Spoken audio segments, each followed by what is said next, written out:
Okay, so quinoline and isoquinoline can be protonated, so they can make the HCl salt or the sulfate salt, for example, or in this case, sulfite salt.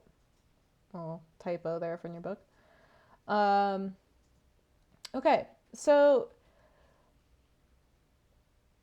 the nitrogen atom is going to, because it is basic, it's also going to be nucleophilic. And so that means that you can alkylate it. So in that step 1 on the top, you are alkylating the nitrogen with methyl iodide. You're doing an SN2 reaction. So you're going to form that alkyl pyridinium ion with the iodide salt, the iodide counterion there.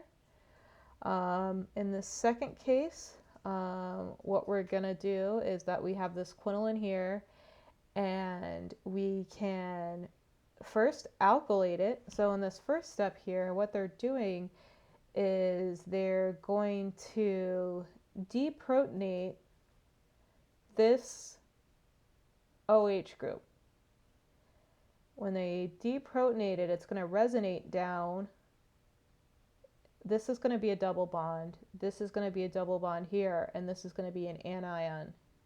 So this will be an anion, the sodium salt of the anion. This, with a double bond in the anion, is what's going to attack ethyl iodide. So you're going to attack ethyl iodide with that, with sodium hydride, and so you're going to get this species, but it's going to have the ester there. So it's going to look like this with the ester.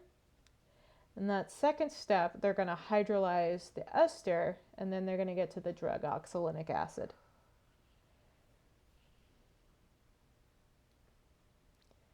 So that means that the first place, what I'm trying to tell you with this is the first place that's going to react is going to be that nitrogen atom. So you're going to have to protect it.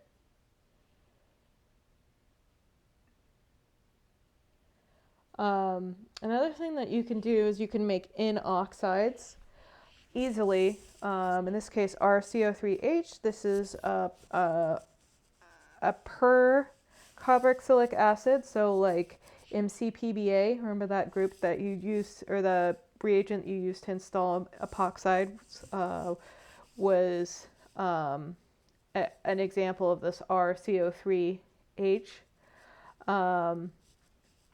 So it's a per acid. In that case, what will happen is that this nitrogen can attack the RCO3H, and that's going to lead to a nitrogen-oxygen bond. When these N oxides have different reactivity from a quinoline, and so that can get different substitution patterns, and that also means that if it's the N oxide, now you're free to react with the carbons. So here's an example of a synthesis of a neuromuscular block.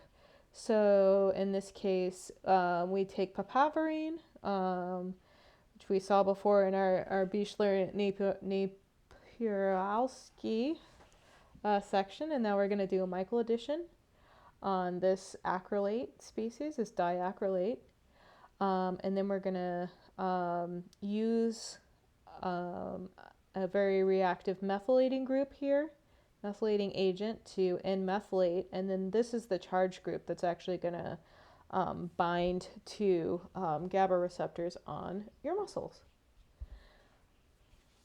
and temporarily paralyze your muscles. So you need to do this, for example, during surgery, some certain surgeries. Okay, electrophilic substitution at carbon.